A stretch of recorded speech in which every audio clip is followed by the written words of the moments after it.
Acchiappa l'idea, è tempo di finire il presepe di sughero.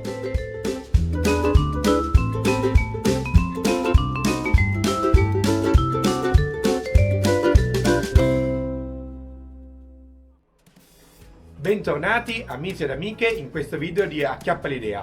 Oggi andremo a ultimare qua il nostro presepe di sughero. Bene, cosa ci manca? Ci manca da installare qua le luci, poi mettere il sughero, il muschio, le pagliuzze e più o meno basta. Il video della realizzazione di tutto il resto lo trovate nei due video precedenti che ho già realizzato e che spero vi siate già visti, se no vi consiglio di recuperare. E bando alle ciance, il tempo è poco, bisogna lavorare. Quindi per prima cosa andiamo a installare qua le luci. Le metteremo sia appunto come vedete qui disposte in modo da illuminare il presepe, ma anche dietro alle finestre. Per fare il vetro delle finestre vi consiglio questa che è carta da forno che è leggermente opaca e che quindi farà vedere la luce ma non farà vedere i LED che andremo a installare dietro. Al momento le nostre casette sono ancora solo appoggiate, che ci consente di lavorare ancora bene in maniera comoda.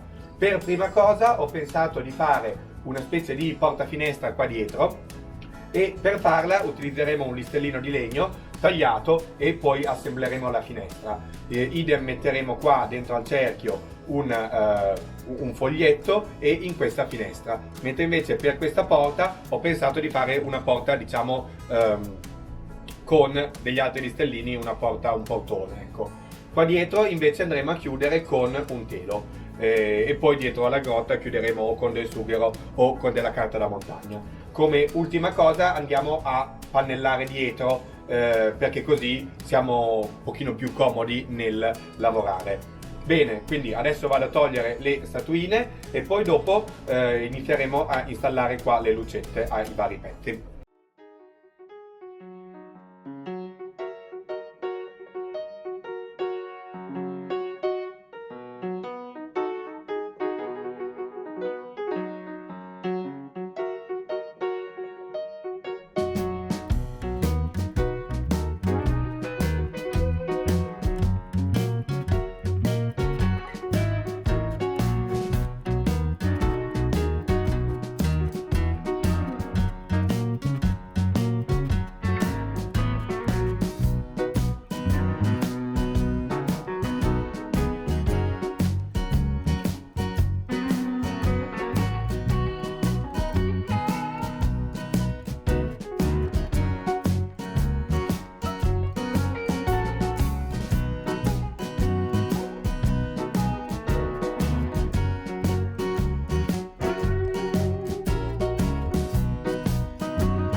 Bene, sto ultimando di sistemare le luci, adesso vi faccio vedere bene. Sto utilizzando questa, che è semplice stagnola, per aumentare il potere illuminante, diciamo, delle lampadine, in modo che non si disperda la luce in qua e in là, ma io riesca un po' a direzionarla, un po' come si fa con i fari nei contesti teatrali, ecco, delle alette per direzionare la luce dove più ci interessa. Per esempio qui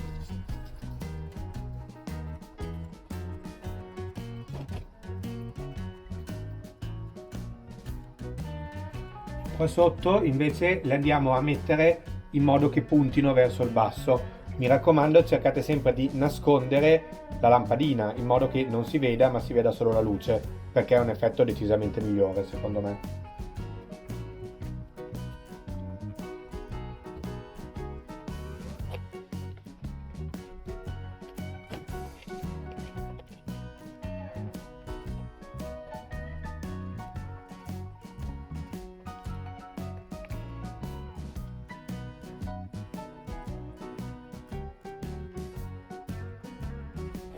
Adesso andiamo a sistemare e a coprire il più possibile anche queste luci qua davanti. Apriamo il pacchettino perché sono un po' meglio gestibili.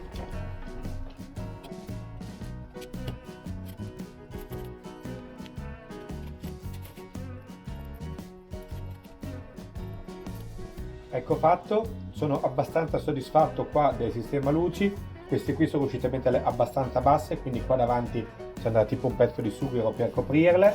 Adesso andiamo a mettere nelle varie parti qua dietro delle cortecce, le cerchiamo di sagomare il più possibile in modo che si incastrano nei vari posti e poi le varie fessure le andremo a tappare con il muschio.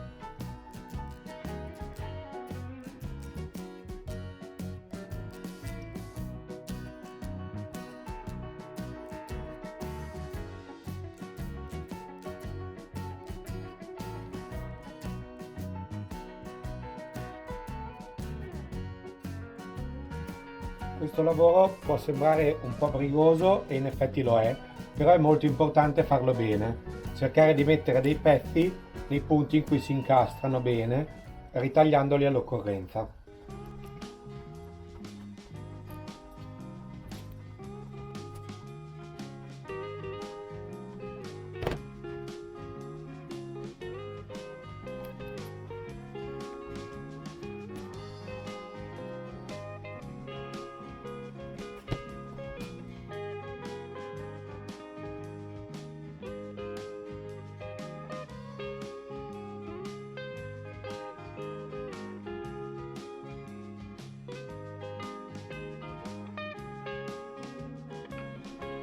Particolarmente delicata è questa parte qua davanti perché sarebbe molto visibile se si vedessero le luci, e metterò questi due pezzi in questa maniera e poi un ciuffetto di muschio qua al centro. Adesso che la parte di sughero mi sembra già a buon punto, andiamo a fare le polveri. Facciamo adesso le polveri perché dopo bisogna togliere l'eccedenza. Se andiamo a mettere molto muschio poi dopo si impolvera tutto. Quindi adesso prendiamo un po' di sabbiette, di pagliuzze così, del Gran Vinaville e sparpagliamo in giro.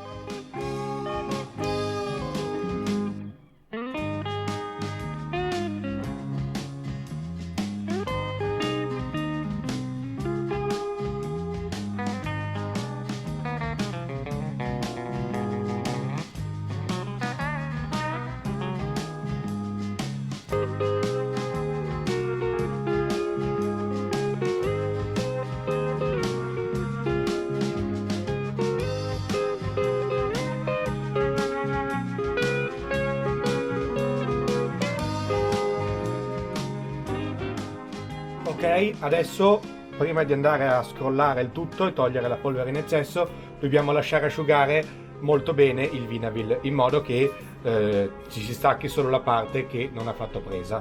Quindi adesso almeno 3-4 ore lo lasciamo asciugare.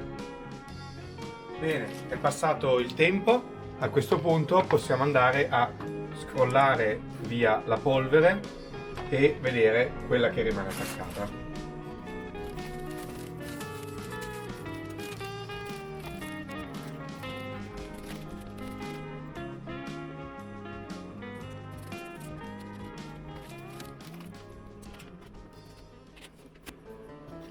Questa polvere qui, che è un po' un misto di vari polveri, ce la conserviamo magari in un barattolino con dell'altra polvere mista che ci può venire comoda una prossima volta. A questo punto, prima di mettere un po' di dettagli così qua e là, andiamo a mettere il restante muschio. Per il muschio, se avete del muschio un po' secco, vi consiglio di inumidirlo con uno spruzzino con dell'acqua. Bene, time lapse.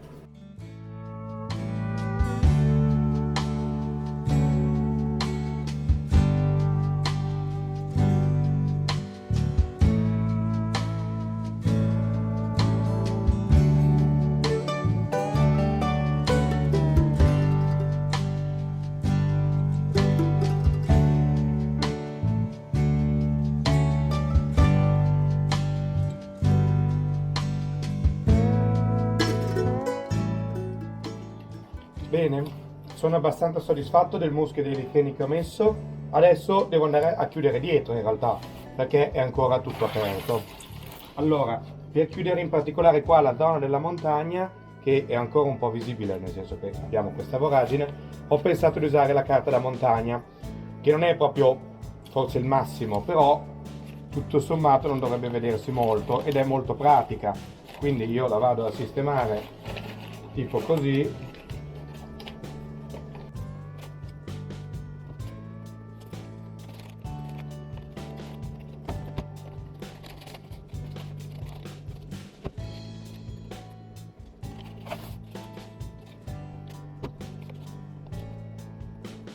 Qua dietro invece dobbiamo mettere la tenda che ho qua. Questo è un pezzo di stoffa, qualunque, però mi piaceva il rigatino, diciamo, e quindi adesso la andiamo a tagliare della misura giusta e la andiamo a inserire lì.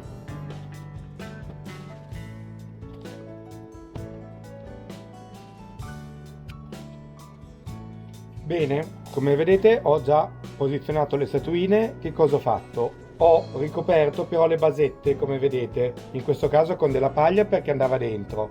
Ne aveva bisogno soprattutto l'asino e il bue, perché avevano una basetta molto verde, mentre invece così vedete come hanno delle basette più naturali.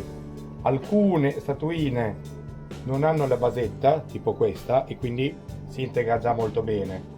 Altre avevano delle basette un po' impegnative.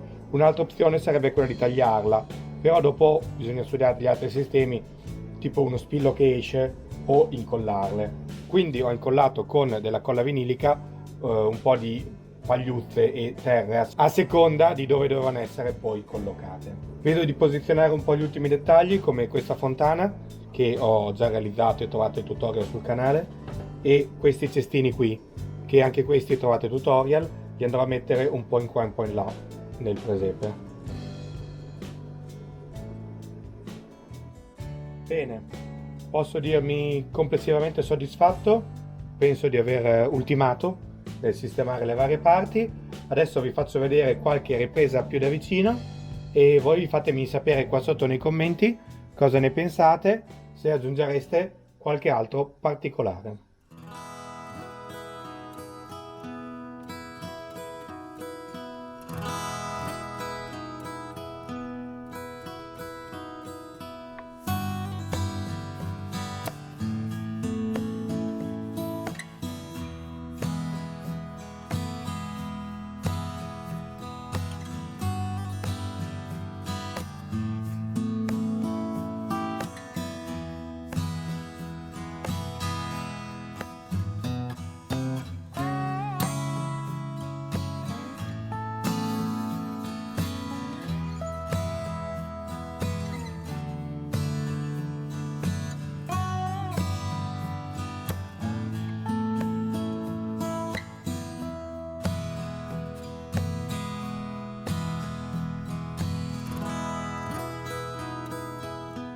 Bene, e anche per questo video è tutto, vi auguro un buon Natale, siamo riusciti a completarlo in tempo anche quest'anno, questo piccolo simpatico presepe, e niente, buone feste a tutti e a tutte, noi ci vediamo nella prossima idea creativa, ciao!